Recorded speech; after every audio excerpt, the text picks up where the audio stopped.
Moi, je vais présenter l'expérience de Malaga, présentation de la ville et la coopération internationale, ville durable et les grands défis, et les activités municipales durables. Avec plus de 570 000 habitants, Malaga est la capitale économique d'Andalousie, une région de 8 millions d'habitants, dotée d'un environnement technologique, culturel, touristique, universitaire et professionnel d'un haut niveau. Sa situation en Espagne et en Europe l'a dotée d'excellentes communications qui lui ont permis d'évoluer à un rythme plus grand que d'autres villes espagnoles et même européennes. C'est aussi une ville solidaire, très compromise avec la coopération internationale. Depuis 15 ans, nous collaborons dans des programmes de coopération et on destine le 0,7% du budget municipal à des fins de coopération, plus d'1 million d'euros par année pour la coopération. En 2005, nous avons incorporé l'éthique à cette coopération. On a créé le secrétariat de l'espace numérique de la Méditerranée. Nous voulons l'incorporer aux travaux de l'Union pour la Méditerranée, ceci avec le but fondamental d'éliminer le fossé numérique. En cette année 2009, on a célébré le deuxième sommet de l'espace numérique méditerranéen sous la devise « Solidarité numérique, coopération et développement durable ». Donc, on a incorporé le développement durable au débat et l'éthique sont un instrument nécessaire dans ces politiques. Mars 2011, nous pensons célébrer le 300 sommet sur les communications, le développement durable et évidemment sur la solidarité numérique. La ville de Malaga travaille étroitement avec le PNUD, Programme des Nations Unies pour le développement, et cette collaboration s'est concrétisée avec la signature d'un accord de collaboration entre les deux institutions pour la coopération dans des projets sur la technologie de l'information et la communication dans les pays du Maghreb, particulièrement le Maroc, la Palestine, le Liban et l'Amérique latine. Cette collaboration a eu comme premier résultat la célébration à Malaga de la présentation de la plateforme ICIMED. C'est la plateforme du PNUD pour la mise en marche des programmes de coopération sur la nouvelle technologie dans les pays coopérants, pour les coopérants espagnols, donc à Malaga le 15 mai passé. Nous avons adhéré au WACAP, c'est l'Alliance mondiale des villes contre la pauvreté. Le PNUD nous a désigné comme pôle thématique TIC de cette alliance. Nous apportons à ces pays où nous intervenons nos expériences et appuis dans le développement d'éthique appliquée aussi au développement. Quand je dis nous apportons à ces pays la connaissance et l'appui d'égal à égal, je crois que c'est très important. Avec la création en 2005 de l'Agence municipale de l'énergie, la ville a fait un grand pas pour l'acheminement d'une ville durable et ses grands défis. L'idée principale d'une ville durable encourage la cohésion territoriale et sociale. La qualité de la résidence, du travail et des services doit être pareille dans chaque point de la ville durable. Les écoles, les hôpitaux, les espaces verts, la sécurité, les installations sportives, etc. Une épargne efficience énergétique avec réduction radicale de la consommation d'énergie des villes, de leurs bâtiments et de leurs véhicules, et encouragement de la consommation efficiente d'énergie, accomplissement à moyen terme du compromis acquis avec l'inscription des villes dans l'initiative européenne du Pacte des mers, réduction du 20% des émissions de CO2 d'ici 2020, des énergies renouvelables avec augmentation substantielle de la production avec des sources d'énergie renouvelables proches au point de consommation. Nouvelle politique de mobilité, avec descente du mode de transport de personnes et de marchandises. Une gestion des résidus basée dans les 3 R, réduire, recycler et réutiliser si c'est possible. Encourager et donner priorité à l'implantation et à l'application d'éthique pour arriver aux objectifs de la durabilité des villes. Nos outils pour s'attaquer aux grands défis sont les plans stratégiques, la ville durable comme une valeur transversale principale pour développer les lignes stratégiques du futur, la ville de la culture, du littoral et de la connaissance. L'agenda local 21, développement des bases d'action pour atteindre une ville durable, outils de suivi des indicateurs de durabilité des villes. Les plans municipaux d'aménagement urbain, dessin d'espace d'expansion de la ville et reconception de la ville consolidée selon les critères de durabilité. Les plans d'action d'énergie durable avec des actions concrètes pour la réduction effective de la consommation énergétique des villes, pour une consommation efficiente et pour remonter la production distribuée à travers des sources renouvelables d'énergie. Les plans de mobilité urbaine durable avec des infrastructures pour encourager tous les modes de transport public, les modes de déplacement alternatifs à la voiture individuelle. Les impôts, taxes et impôts locaux, directement reliés au comportement durable, utilisation appropriée de la distribution de l'eau, consommation d'énergie des bâtiments, énergie renouvelable des bâtiments, production et gestion des déchets, des entreprises et des résidences, utilisation des véhicules efficients énergétiquement et des plans de transport des entreprises.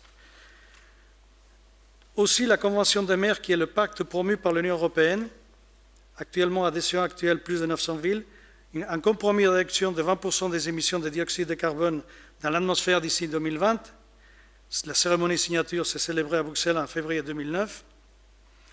Aussi, le réseau des villes européennes Eurocity, dont Malaga appartient, on a fait mention ce matin. Fondé en 1986, le réseau comprend aujourd'hui des gouvernements locaux de plus de 130 villes de 30 pays européens. Eurocity procure une plateforme pour les villes membres où partager leurs connaissances et idées, échanger leurs expériences, analyser des problèmes communs et développer des solutions innovatrices à travers une grande gamme de forums, groupes de travail, projets, activités et cérémonies. L'Assemblée annuelle d'Eurocity, qui s'est célébrée du 25 au 28 novembre à Stockholm, a décerné les prix annuels Eurocity Awards qui reconnaissent les réussites des membres d'Eurocity dans l'exécution des activités locales ou pratiques améliorant leur vie des citoyens. Les prix s'évaluent dans le contexte de la conférence annuelle d'Eurocity, défis urbains et solutions durables. Des 32 projets présentés, la ville de Malaga a été récompensée du prix d'innovation d'Eurocity avec le projet Atlas interactif de l'irradiation solaire. C'est un projet qui permet à tout habitant de Malaga de savoir combien d'énergie solaire est captée sur son toit. Ce sera possible grâce à un atlas solaire numérique de la ville développé par le département de l'École supérieure des télécommunications de l'Université de Malaga et l'Agence de l'énergie municipale. Cette application est disponible sur la web municipale de la ville de Malaga. Je vais passer à énumérer quelques activités municipales sur l'économie et l'efficience énergétique. Nous avons réalisé 11 audits énergétiques avec un coût de 60 000 €. Ça nous épargne le 25% de la consommation énergétique. Le projet des écoles durables, réduction de la consommation énergétique de l'eau dans les écoles publiques, de l'énergie et l'eau. Installation des stabilisateurs, c'est un projet très important. Réduction dans le réseau de l'illumination publique, dans toutes les boîtes de l'illumination publique de la ville, environ 42 000 points de lumière. Investissement 4 millions €. Épargne économique estimée environ 1 million € par année. Et l'économie d'émissions de CO2, plusieurs tonnes par année.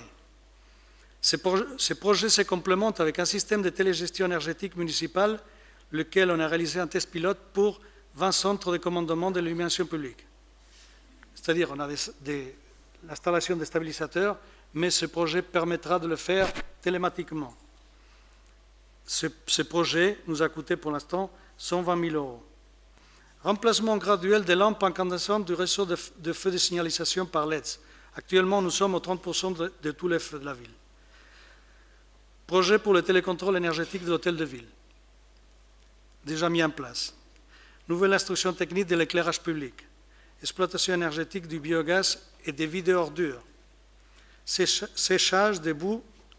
Flotte dans l'entreprise municipale de transport. Biocombustible. La plupart de la flotte circule dans la ville avec des biodiesels procédant du recyclage des huiles usées ou de l'agriculture biologique. Près de 30 unités. La révision du plan de l'aménagement urbain, surtout en ce qui concerne la mobilité urbaine. Des voies bus, réseaux voies vélos, restriction de circulation dans les centres historiques, transformation du centre historique péatonal. Des centrales photovoltaïques connectées au réseau, donc 41 installations sont déjà exécutées. Ça, on en parlait tout à l'heure. Les centrales photovoltaïques sont très intéressantes aussi dans les pays émergents, comme on en parlait. On en a parlé dans le dernier sommet à Malaga, et nous, avec la coopération internationale, on pense porter ce projet qui est très développé par l'Agence de l'énergie municipale dans les pays en voie de développement. On en voit, comme disait Gilles, moi j'ai fait aussi le pays du Maghreb, surtout le Maroc, à pied, il y a des villes qui s'alimentent l'énergie à travers des générateurs. Les générateurs s'alimentent de... Il n'y en a pas de diesel, il n'y en a pas d'énergie. Et donc, on peut générer de l'autonomie. Et donc, amener les nouvelles technologies à ces points. On a installé des centrales photovoltaïques isolées pour nourrir des points isolés. Installation solaire thermique, 20 installations qui couvrent 35-95 mètres carrés de surface, et donc génération équivalente à 29 TEPS, tonnes équivalentes de pétrole par année.